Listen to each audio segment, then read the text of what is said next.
Hello everyone, स्वागत है आपका हमारे चैनल एसएससी बुक एसबी में। तो इस वीडियो में हम लोग दोस्तों देखने वाले हैं हमारा जनरल अवेयरनेस का क्वेश्चन, जो कि 65 क्वेश्चन के आसपास होने वाला है। और इससे हम लोग रेलवे एनटीपीसी जो हमारा ग्रेजुएट लेवल का एग्जाम होता है उसके प्रीवियस ईयर क्वेश्चन होने वाले हैं। तो ये प्रैक्टिस सेट दूसरा है। अगर आपने पहला नहीं देखा तो उसका लिंक डिस्क्रिप्शन में है, उसमें भी मैंने 60 क्वेश्चन करा दिए हैं और ये ठीक उसी के बाद वाली वीडियो है। तो आइए अपनी वीडियो को स्टार्ट करते हैं। जल्दी से हमारी वीडियो को लाइक कर दीजिए, बढ़ते हैं अपने पहले क्वेश्चन की तरफ। तो यहाँ से हमारा पहला क्वेश्चन जो है वो स्टार्ट हो जाता है। भारी जल शब्द निम्न में से किससे संबंधित है? जो भारी जल होता है वो नाभिकीय शक्ति उत्पादन संयंत्र होता है। तो आपका जो राइट आंसर हो जाएगा कि भारी जल जो है वो किससे संबंधित है, तो नाभिकीय शक्ति उत्पादन संयंत्र। अगला क्वेश्चन है हमारा, यूएन सुरक्षा परिषद में 10 अस्थायी सदस्य हुए हैं, उनका चुनाव महासभा द्वारा कितनी अवधि के लिए किया जाता है? जो यूएन है वो सुरक्षा परिषद के 10 अस्थायी सदस्य हैं, उनका जो चुनाव महासभा द्वारा किया जाता है वो कितने अवधि के लिए किया जाता है? तो वो हो जाता है 2 वर्ष के लिए। अगला क्वेश्चन देखेंगे जो कि पॉलिटी से है। भारतीय संविधान का कौन सा अनुच्छेद उपाधियों का अंत अबॉलिशन ऑफ टाइटल से सुनिश्चित करता है? तो ये काफ़ी सिंपल क्वेश्चन बनता है हमारा कि उपाधियों का अंत एंड टाइटल, जो नाम के आगे हमारा या फिर नाम के पीछे कोई भी तरह का टाइटल नहीं रख सकता, ये आर्टिकल 18 कहता है। तो अनुच्छेद 18 हो जाएगा जिसमें उपाधियों का अंत बताया गया है। अगला क्वेश्चन है हमारा 6 जो कि है अंतर्राष्ट्रीय अंतरिक्ष station ISS international space station के बारे में निम्नलिखित में से कौन सा कथन सही है? तो इसमें आपसे पूछा है कि इसमें से कौन सा कथन सही है। तो जो तीसरा ऑप्शन है हमारा, यह पृथ्वी की निचली कक्षा में स्थित है। तो ये कथन जो है वो एकदम राइट है। तो आपका इसमें राइट आंसर भी यही हो जाएगा कि जो इंटरनेशनल स्पेस स्टेशन है हमारा वो यह पृथ्वी की निचली कक्षा में स्थित है। अगला क्वेश्चन देखते हैं। 31 दिसंबर 1947 को भारत की संविधान सभा में निम्नलिखित में से कौन सा या फिर कौन से प्रांत का प्रतिनिधित्व अधिकतम था? तो सबसे जो ज़्यादा प्रांत थी वो थी संयुक्त प्रांत। तो 1947 जो 31 दिसंबर में संविधान सभा में संयुक्त प्रांत के लोग जो थे वो सबसे अधिकतम थे। अगला क्वेश्चन है हमारा, भारतीय राष्ट्रीय कांग्रेस का पहला अधिवेशन 1885 में आयोजित किया गया। इसका आयोजन भारत में किस शहर में किया? तो इसका जो आयोजन है वो भारत के बम्बई या फिर आज के टाइम में मुंबई में स्थित है, तो वहाँ पे किया गया था। तो आपका राइट आंसर हो जाएगा बम्बई, जब पहला अधिवेशन हुआ भारतीय राष्ट्रीय कांग्रेस का 1885 में। अगला क्वेश्चन की तरफ हम लोग देखते हैं जो कि है, किस लेखक ने नन्हे बच्चे स्वामी से जुड़ी अपनी कहानियों के लिए पृष्ठभूमि के रूप में मालगुड़ी नामक छोटे से गांव की परिकल्पना की थी? तो मालगुड़ी डेज के नाम से एक बुक भी फेमस है, तो उसके जो राइटर हैं वो RK नारायण हैं। अगर आपको ऐसे ही बुक से रिलेटेड वीडियो चाहिए कि ये बुक के लेखक कौन है या बुक ऑथर्स की वीडियो चाहिए, तो उसका लिंक भी मैंने डिस्क्रिप्शन में डाल रखा है, जो कि इंपॉर्टेंट टॉपिक है आपके एग्ज़ाम के लिए, NTPC एग्ज़ाम के लिए। तो आप उन्हें एक बार ज़रूर देख के जाइएगा। तो इसमें आपका जो मालगुड़ी डेज़ के जो नाटक हैं, जो लेखक हैं वो RK नारायण को माना जाता है। तो आपका इसमें राइट आंसर हो जाएगा RK नारायण ने मालगुड़ी डेज़ नामक जो है वो किताब लिखी। अगला क्वेश्चन देखेंगे हम लोग, निम्नलिखित में से कौन सी आउटपुट डिवाइस नहीं है? तो इसमें आपसे पूछा है कि आउटपुट डिवाइस नहीं है। तो मॉनिटर आउटपुट है, प्रिंटर आउटपुट है, स्पीकर आउटपुट है, लेकिन जो स्कैनर है वो इनपुट डिवाइस है। स्कैनर जो है हमारा इनपुट डिवाइस होता है, तो इसलिए स्कैनर जो है वो आउटपुट डिवाइस नहीं है। अगला क्वेश्चन जो है हमारा, निम्नलिखित में से कौन सा भारत के सभी ATMs को जोड़ने का काम करता है? तो भारतीय राष्ट्रीय भुगतान निगम। तो भारतीय राष्ट्रीय भुगतान निगम जो है वो भारत के सभी ATM को जोड़ने का जो है वो काम करता है। आधुनिक प्रिंटर की गति स्पीड की गणना करने के लिए निम्नलिखित में से किस इकाई का जो है वो उपयोग किया जाता है? तो आपका जो राइट आंसर हो जाएगा वो हो जाएगा PPM। और PPM का जो फुल फॉर्म हो जाएगा वो हो जाएगा पेजेस पर मिनट। तो प्रिंटर की गति को मापने के लिए जो हम यूज़ करते हैं वो PPM करते हैं, और PPM का जो फुल फॉर्म हो वो पेजेस पर मिनट हो जाएगा। अगला क्वेश्चन है हमारा, परंपरागत कृषि विकास योजना PKVY के बारे में निम्नलिखित में से कौन सा कथन सही नहीं है? तो इसमें आपसे पूछा है कि कौन सा कथन सही नहीं है। तो इसमें से जो 3 कथन दिखाई दे रहे होंगे वो सही है, और ये जो दूसरा है हमारा ऑप्शन दूसरा, 3 वर्षों में हमें 2 लाख क्लस्टर बनाए जाएंगे, ये जो है ये गलत है। तो आपका इसमें यही है राइट आंसर कि 3 वर्षों में 2 लाख क्लस्टर बनाए जाएंगे, ये परंपरागत कृषि विकास योजना के बारे में नहीं है। GPS के संदर्भ में निम्नलिखित में से कौन सा कथन सही है? जो GPS होता है उसके कथन में आपसे पूछा गया है कि कौन सा कथन जो है वो सही है। तो इसमें जो है ऑप्शन नंबर दूसरा, पर्वत और बिल्डिंग ब्लॉक्स GPS सिग्नल के लिए बाध्य बन सकते हैं। तो आपका जो राइट आंसर है, पर्वत और बिल्डिंग ब्लॉक्स जो है वो GPS सिग्नल के लिए बाध्य बन सकते हैं। तो आपने देखा होगा कि GPS ट्रैकर जैसे होता है कि हम किसी को निगरानी के लिए किसी पे GPS ट्रैकर लगा सकते हैं, जैसे कोई इंसान हो गया, गाड़ी हो गया, फ़ोन हो गया। तो इसके लिए जो बड़े बड़े पर्वत और बिल्डिंग आ जाती है बीच में, तो वो सिग्नल को ब्लॉक कर सकते हैं कुछ हद तक। तो इसीलिए आपका जो राइट आंसर है कि पर्वत और बिल्डिंग ब्लॉक आने पर GPS सिग्नल बाध्य बन सकता है, मतलब सही से नहीं आएगा। अगला है आईएमएफ और विश्व बैंक का गठन 1944 में हुआ। इसके मुख्यालय किस शहर में है? तो आईएमएफ जो इंटरनेशनल मॉनेटरी फंड के नाम से जाना जाता है और विश्व बैंक वर्ल्ड बैंक, इसका गठन 1944 में हुआ और इनके मुख्यालय जो हैं वो वाशिंगटन डीसी में है। तो आपका जो राइट आंसर हो जाएगा वाशिंगटन डीसी हो जाएगा। अगला क्वेश्चन है हमारा 36 जो कि है चंद्रगुप्त मौर्य के गुरु कौन थे? तो उनके गुरु का नाम था विष्णुगुप्त। आपका राइट आंसर हो जाएगा विष्णुगुप्त जो थे वो चंद्रगुप्त मौर्य के गुरु थे। अगला क्वेश्चन देखेंगे हम लोग, प्रत्येक वर्ष द्वारा व्यापार करने की सुगमता संबंधी सूचकांक ease of doing business index को जारी किया जाता है। तो प्रत्येक वर्ष किसके द्वारा जारी किया जाता है? तो विश्व बैंक समूह के द्वारा जो है वो जारी किया जाता है। क्या? Ease of doing business index. तो ये एक तरह का इंडेक्स है जिसको जारी करता है कौन? विश्व बैंक के समूह। अगला है हमारा सिंह चतुर्मुख स्तंभ लायन कैपिटल पिलर कहाँ स्थित है? तो आपने देखा होगा कि चारों तरफ से जो शेर का मुंह बना हुआ वाला पिलर है वो सारनाथ में स्थित है। तो आपका इसमें राइट आंसर हो जाएगा कि लायन कैपिटल पिलर जो है वो सारनाथ में स्थित है। अगला क्वेश्चन है हमारा उलट बंसी या फिर उलट बांसी किस भक्त कवि की एक विशिष्ट योगदान है? तो उलट बांसी जो है वो कबीर से संबंधित है। तो इसका राइट आंसर हो जाएगा दोस्तों कबीर, जो कि उलट बांसी के रचनाकार है।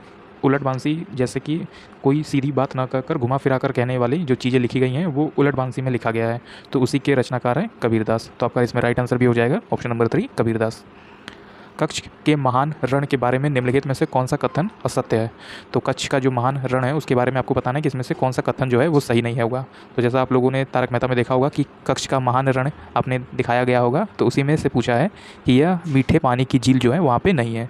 और बाकी जो 3 ऑप्शन है, यह कक्षवासियों द्वारा बसाया गया है, ये सही है। यह थार रेगिस्तान के मौजूद एक लवणीय दलदल है, ये भी सही है। और राजहंस बड़ी संख्या में यह आवास के लिए आते हैं, ये भी सही है। तो जो ये पहला ऑप्शन है हमारा, यह एक मीठे पानी का झील है, ये ऑप्शन पूरी तरह से गलत है क्योंकि वहाँ पे मीठे पानी की कोई भी झील नहीं है। तो ये हमारा राइट आंसर हो जाएगा। अगला क्वेश्चन है 47 है हमारा, भारत के इनमें से किस मुगल शासक ने अंग्रेज़ों को सूरत में अपना पहला कारखाना स्थापित करने की अनुमति दी थी? तो ये कौन सा शासक था मुगल शासक? तो ये था जहांगीर। तो जहांगीर ने सूरत में पहला कारखाना स्थापित करने की अनुमति दी थी। अगला क्वेश्चन है, निम्नलिखित में से किसकी कमी में वर्धता और कमज़ोर दृष्टि की समस्या उत्पन्न होती है? तो विटामिन ए की कमी से जो दृष्टि है हमारी आंखों की नज़र वो कमज़ोर हो सकती है। अगला क्वेश्चन है हमारा पॉलिटी से, जो कि है भारतीय संविधान के किस अनुच्छेद में पंचायतों और स्थानीय निकाय शासन से संबंधित प्रावधान शामिल हैं? तो आर्टिकल 243 अनुच्छेद 243 जो है वो पंचायतों और स्थानीय निकाय शासन से संबंधित है।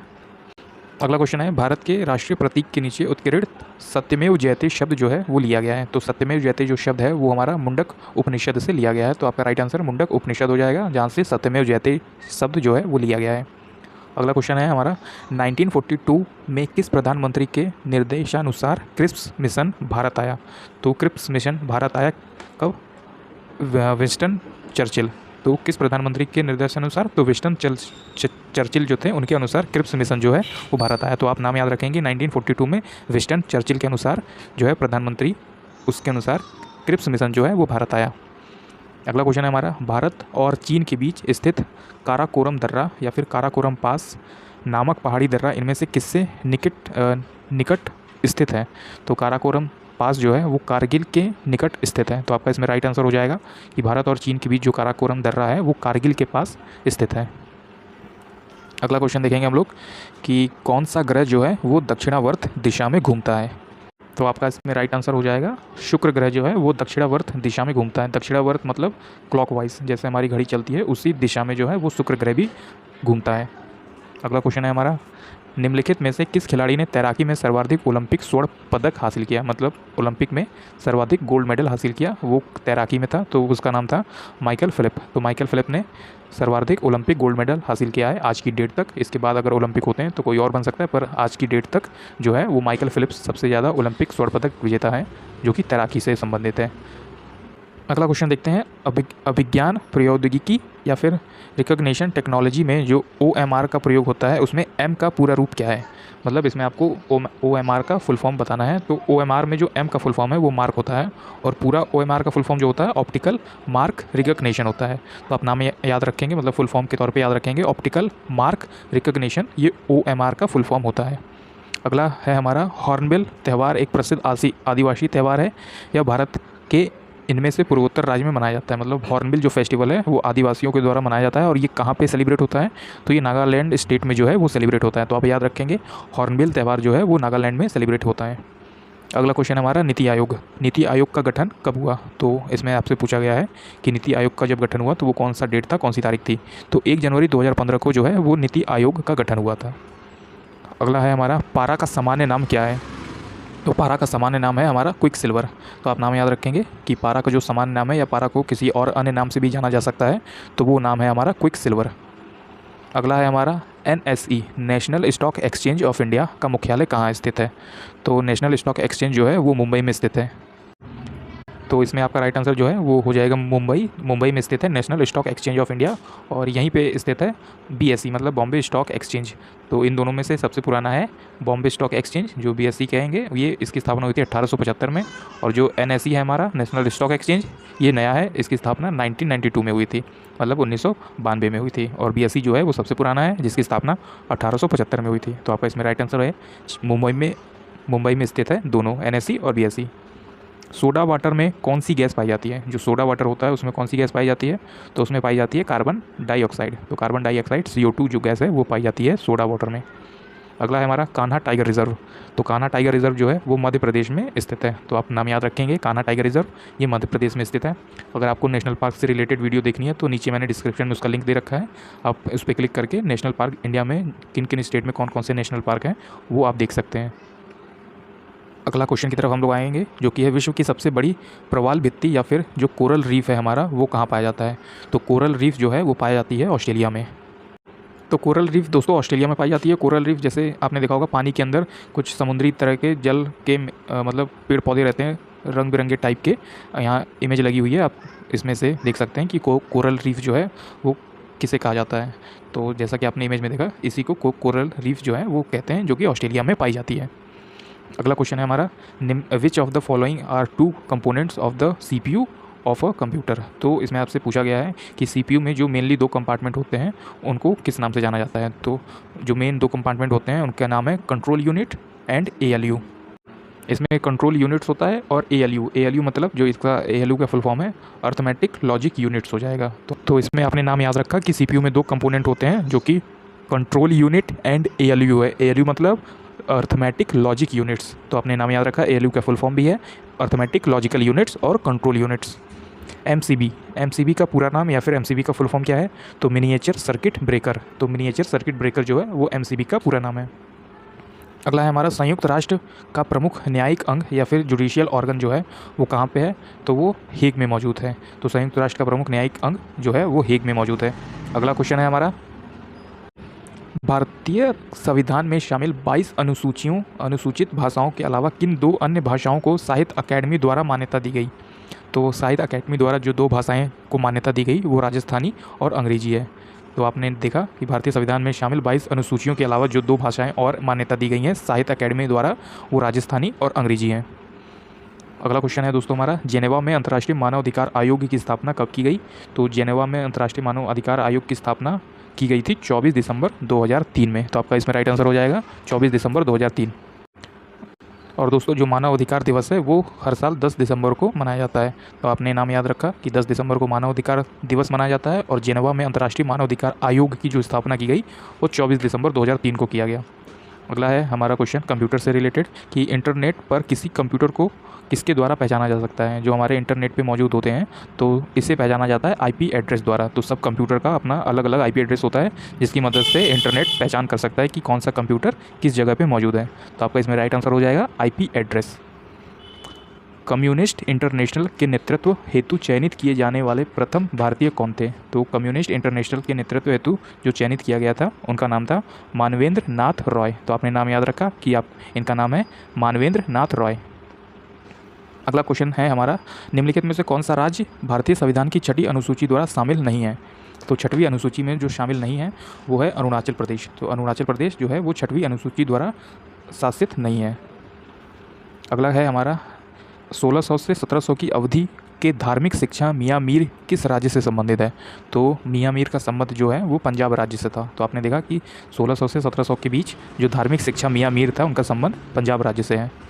अगला है हमारा कि कौन सा युग्म घास क्षेत्र या फिर क्षेत्र घास के मैदान सुमेलित नहीं है। तो इसमें जो 3 है वो आपके लिए इंपॉर्टेंट है। जैसे ऑस्ट्रेलिया जो है उसको घास का मैदान जाना जाता है डाउन्स के नाम से, और मध्य एशिया स्टेपी के नाम से जाना जाता है, दक्षिण अफ्रीका में विल्ड के नाम से जाना जाता है। पर जो अर्जेंटीना है वहाँ पे ऐसा घास का मैदान नहीं है, तो उसे पेरेरिस के नाम से जो है वो नहीं जाना जाता, ये गलत है। बाकी जो 3 है वो इंपॉर्टेंट है आपके लिए, इसलिए मैंने इस क्वेश्चन को इसमें ऐड किया कि घास के मैदान जो है वो ऑस्ट्रेलिया में डाउन्स के नाम से जाने जाते हैं, मध्य एशिया में स्टेपी के नाम से जाने जाते हैं, और दक्षिण अफ्रीका में वेल्ड्स के नाम से जो है वो घास के मैदान जाने जाते हैं। इसी टाइप का एक क्वेश्चन दोस्तों इस बार के सीजीएल में पूछा गया था कि जो स्टेपी का मैदान है, घास का मैदान, वो किस जगह पे मौजूद है या फिर कहाँ पे मौजूद है। तो इसका राइट आंसर मध्य एशिया हो जाता है। सेंट्रल एशिया में जो है स्टेपी मैदान पाया जाता है।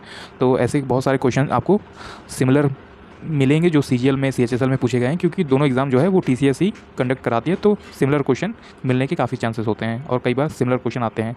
तो जो भी एसएससी के स्टूडेंट है वो भी इस वीडियो को देख सकते हैं अपने जीकेजीएस एग्ज़ाम के लिए, क्योंकि दोनों में जीकेजीएस के जितने भी क्वेश्चन रहेंगे वो लगभग सेम तरह से पूछे जाते हैं। जैसे कि मैंने आपको बताया यही वाला क्वेश्चन इस बार के सीजीएल में आया हुआ था। अगला क्वेश्चन है हमारा, संगाई त्यौहार या फिर संगाई फेस्टिवल जो है वो किस राज्य में मनाया जाता है। तो संगाई फेस्टिवल जो है वो मणिपुर राज्य में मनाया जाता है। तो आप नाम याद रखेंगे, मणिपुर फेस्टिवल संगाई फेस्टिवल मणिपुर में मनाया जाता है। अगला क्वेश्चन है हमारा, कौन सा जल डमरू आर्कटिक महासागर और प्रशांत महासागर को जोड़ता है। तो जल डमरू जो होता है वो बेरिंग जल डमरू जो है वो आर्कटिक महासागर और प्रशांत महासागर को जोड़ता है। तो आप नाम याद रखेंगे कि आर्कटिक महासागर और प्रशांत महासागर को जोड़ता है बेरिंग जल डमरू। अगला क्वेश्चन, निम्नलिखित में से किस संशोधन ने पंचायतों को वित्तीय अधिकार प्रदान किए गए हैं और स्थानीय सरकार को मजबूत बनाने में मदद की। तो कौन सा संशोधन किया गया था। तो 73वां संशोधन में पंचायतों को वित्तीय अधिकार प्रदान किया गया। अगला क्वेश्चन है हमारा, इडुक्की जल विद्युत परियोजना किस नदी पे बनाई गई है। तो इडुक्की जल नदी परियोजना बनाई गई है पेरियार नदी पर। और ये दोस्तों पेरियार नदी जो है वो केरल की सबसे लंबी और सबसे बड़ी नदी भी मौजूद है। तो इसका राइट आंसर हो जाएगा पेरियार नदी पे है, और पेरियार नदी जो है वो केरल स्टेट में मौजूद है।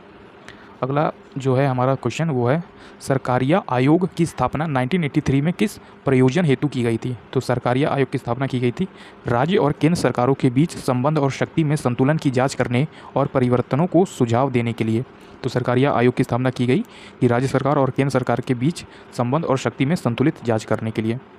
अगला क्वेश्चन है हमारा, युवा बंगाल आंदोलन किसने शुरू किया। जो हमारा युवा बंगाल या फिर यंग बंगाल मूवमेंट था वो हेनरी विवियन डिरोजियो ने यंग बंगाल मूवमेंट जो है वो शुरू किया था। तो आप नाम थोड़ा अजीब है पर आप याद रखेंगे कि हेनरी विवियन डिरोजियो ने यंग बंगाल मूवमेंट जो है वो शुरू किया।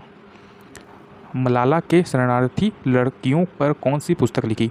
तो मलाला के शरणार्थी लड़कियों पर जो पुस्तक लिखी वो था वी आर डिस्प्लेस्ड। तो वी आर डिस्प्लेस्ड जो पुस्तक है हमारी वो मलाला के शरणार्थियों लड़कियों पर निम्नलिखित है। अगला है, भारतीय राष्ट्रीय कांग्रेस के पहले अधिवेशन की अध्यक्षता किसने की। तो भारतीय राष्ट्रीय कांग्रेस के पहले अधिवेशन की जो अध्यक्षता की वो WC बनर्जी ने किया था। तो आपने नाम याद रखा, WC बनर्जी ने भारतीय राष्ट्रीय कांग्रेस अधिवेशन की अध्यक्षता की। अगला क्वेश्चन है हमारा, उस डच का नाम बताइए जिसने भारत में आधुनिक शिक्षा के संवर्धन में राजा राम मोहन रॉय की मदद की। तो किसने हेल्प की थी। तो डेवियर हेयर ने मदद की थी, जो डच से आया हुआ इंसान था। तो आप नाम याद रखेंगे कि डेवियर हेयर जो डच व्यक्ति था जिसने भारत में आधुनिक शिक्षा में राजा राम मोहन की हेल्प करी थी।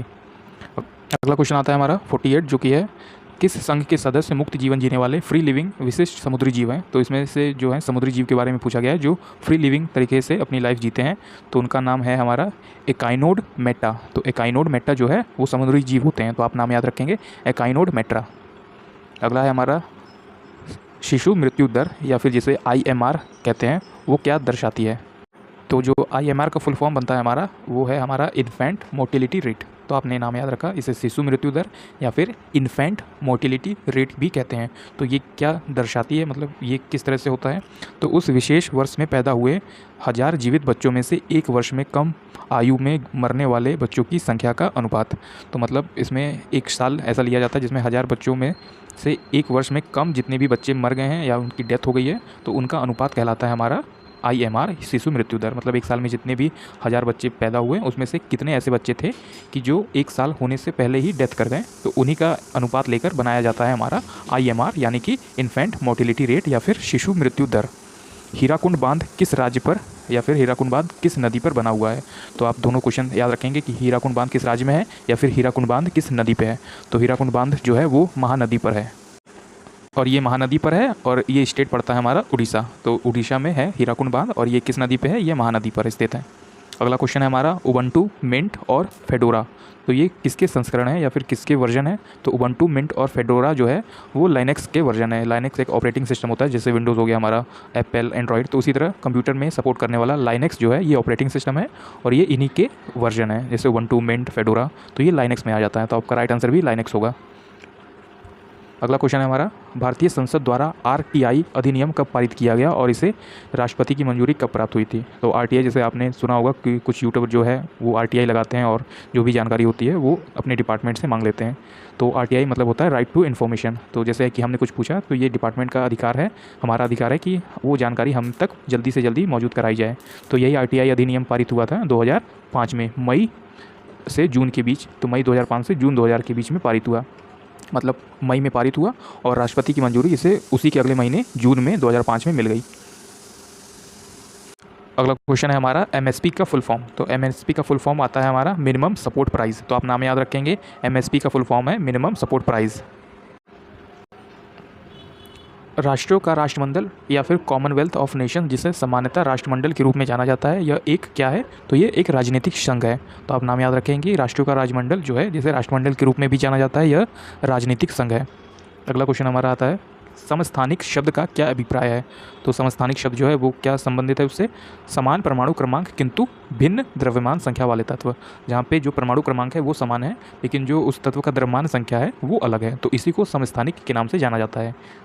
तो कुछ क्वेश्चन केमिस्ट्री से भी पूछे जाते हैं, जैसे कि केमिकल रिएक्शन या फिर कुछ केमिकल इंपॉर्टेंट सूत्र होते हैं, केमिकल फार्मूला, उससे भी क्वेश्चन बन सकते हैं। तो आप उनको भी अच्छे से अपने टॉपिक को कवर कीजिए अपने एग्जाम के लिए।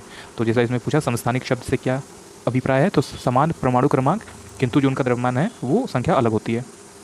अगला क्वेश्चन आता है हमारा, भारतीय रक्षा मंत्रालय द्वारा राफेल विमान इनमें से किस देश से खरीदा गया। तो राफेल विमान जो है वो इंडिया ने लिया था फ्रांस से। तो आपने नाम याद रखा कि फ्रांस जो है हमारा, फ्रांस से वो लिया गया था राफेल विमान। अगला है क्वेश्चन हमारा, निम्नलिखित में से कौन सा भूप्रेक्षण उपग्रह है। तो भूप्रेक्षण उपग्रह जो है उसका नाम है हमारा सरल। तो भूप्रेक्षण उपग्रह क्या होता है कि जैसे इसमें इनका मुख्य उद्देश्य होता है कि भूमि के बारे में सूचना एकत्रित करना, जैसे भूमि कैसी है रासायनिक या भौतिक तौर पे या जैविक प्रणाली में, तो वे कौन सैटेलाइट दिखता है हमारा, भूप्रेक्षण सैटेलाइट जो है वो दिखता है, तो इसका नाम रखा गया है सरल। अगला क्वेश्चन आता है हमारा दोस्तों, मानव शरीर में जो 29 हड्डियाँ होती हैं इनमें से कौन सा वर्गीकरण सही है। मतलब मानव शरीर के अंदर जो 29 हड्डियाँ हैं उनमें से कौन सी हड्डी कहाँ कहाँ पे मौजूद है। तो माथा में 8 हड्डियाँ मौजूद हैं, माथा मतलब फोरहेड, चेहरा में 14, कान में 6 और कंठी का अस्थि में 1 है। कंठी का अस्थि मतलब जो जीभ का हिस्सा होता है उसमें 1 हड्डी मौजूद होती है, कान में 6, चेहरा में 14 और माथा में जो है वो 8 हड्डी मौजूद होती है। तो इस तरह मानव शरीर में टोटल मिलाकर 29 हड्डियाँ होती हैं। अगला क्वेश्चन देख लेते हैं जो हमारा लास्ट क्वेश्चन होने वाला है। तो पश्चिम बंगाल में स्थित सुंदरवन जो डैश है उदाहरण है। तो सुंदरवन जो है हमारा मैनग्रोव जंगल का एक उदाहरण है। तो पश्चिम बंगाल में स्थित है सुंदरवन, तो ये पे मैनग्रोव की वनस्पतियाँ जो हैं वो पाई जाती हैं। तो जैसा कि दोस्तों आपने देखा कि हमारा ये आज का प्रैक्टिस सेट दूसरा एंड होता है। तो अगर आपको हमारी ये वीडियो पसंद आई तो जल्दी से हमारे इस चैनल को सब्सक्राइब कर लीजिए और इस वीडियो को लाइक कर दीजिएगा। ऐसे ही आने वाली अगली वीडियो में हम लोग मिलते हैं एक और प्रैक्टिस सेट में। तो उम्मीद है आपका रेलवे का एग्ज़ाम इस बार अच्छा जाए। तो पढ़ते रहिए और अपने लक्ष्य की तरफ आगे बढ़ते रहिए। Thank you.